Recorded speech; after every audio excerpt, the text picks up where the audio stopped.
इस चैप्टर को समझने के लिए इन टर्मिनोलॉजी को, मेटाबॉलिज्म्स को, कैटाबॉलिज्म को, एनाबॉलिज्म्स को, एक्सोसाइटोसिस को, एंडोसाइटोसिस को, केमिकल बॉन्ड्स को, एनर्जी का केमिकल बॉन्ड्स के अंदर स्टोर रहना, किस तरह से वो एनर्जी इनके अंदर स्टोर रहती है। एनर्जी की दो फॉर्म पाई जाती हैं सेल्स के अंदर या लिविंग बॉडीज के अंदर, एक काइनेटिक एनर्जी, दूसरी पोटेंशियल एनर्जी।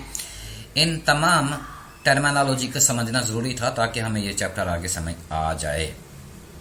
अब आ जाते हैं बायो एनर्जेटिक्स की तरफ। ये टर्म जो है, इस टर्म्स की डेफिनेशन पूछी जाती है 2 नंबर की एज ए शॉर्ट क्वेश्चन के तौर, तभी ये मैंने रेड बैकग्राउंड के अंदर इनको शो किया हुआ है। Bio energetics is a study of energy relationship. पहली बात, ये पहली बात है, एनर्जी रिलेशनशिप। जी, एनर्जी का आपस में क्या ताल्लुक है। मिसाल के तौर पर हमने इंट्रोडक्शन में पढ़ा कि लिविंग थिंग्स के अंदर एनर्जी काइनेटिक एनर्जी की फॉर्म में पाई जाती है और फिर पोटेंशियल एनर्जी की फॉर्म में पाई जाती है कि काइनेटिक एनर्जी का पोटेंशियल एनर्जी के साथ क्या ताल्लुक है और पोटेंशियल एनर्जी का काइनेटिक एनर्जी के साथ क्या ताल्लुक है। And energy transformation, energy conversion, ये काइनेटिक एनर्जी पोटेंशियल एनर्जी में कैसे कन्वर्ट हो जाती है और पोटेंशियल एनर्जी काइनेटिक एनर्जी में कैसे कन्वर्ट हो जाती है। ये 2 relationship, energy relationship and energy transformation की study in living organism is known as bio energetics.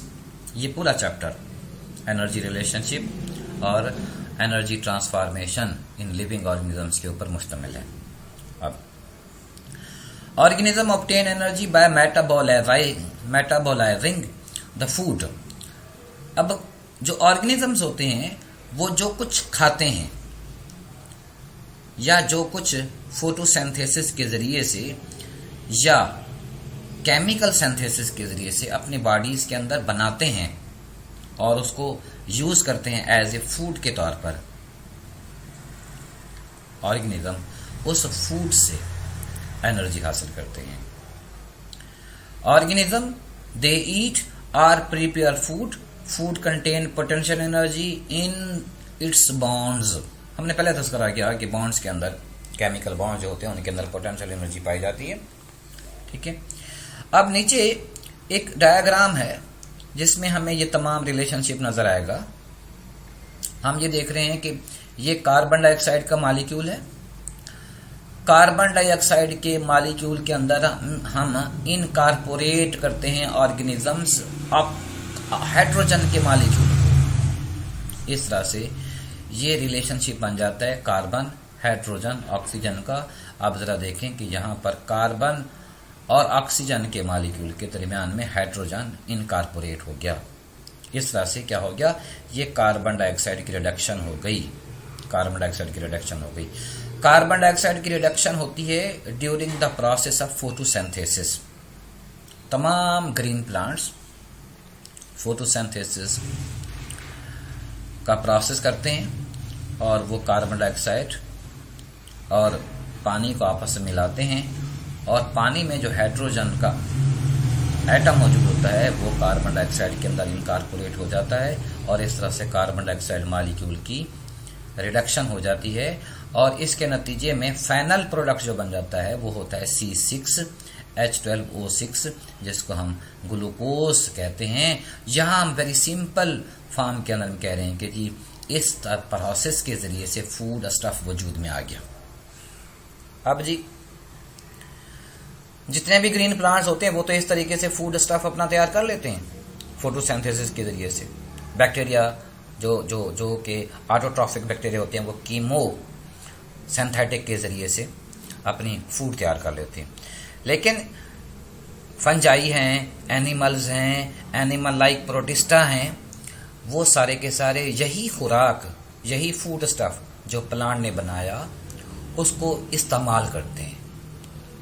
They eat and then metabolise them to generate energy. अच्छा, ये इसमें जो एनर्जी फूड स्टफ के अंदर स्टोर होती है वो आती है एनर्जी फ्रॉम सनलाइट।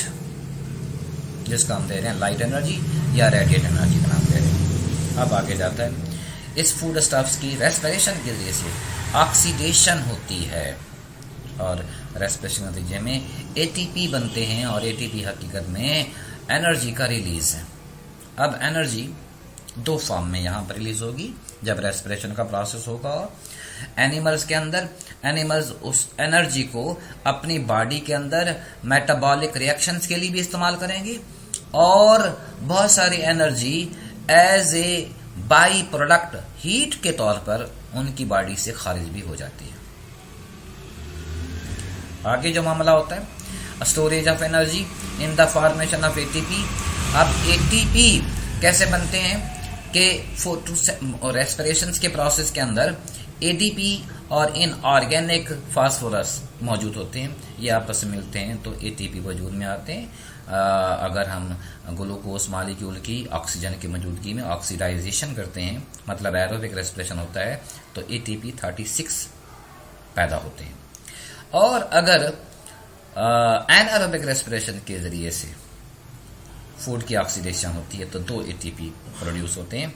अब जी उसके बाद आ जाता है transformation of energy stored in ATP to perform work.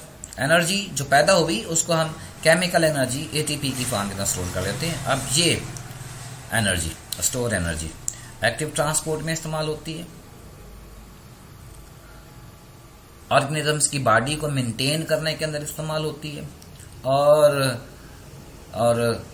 Metabolisms के लिए इस्तेमाल होती है, केमिकल सिंथेसिस के लिए इस्तेमाल होती है और कुछ एनर्जी एज ए हीट के तौर पर ऑर्गेनिजम्स की बॉडी में से निकल भी जाती है।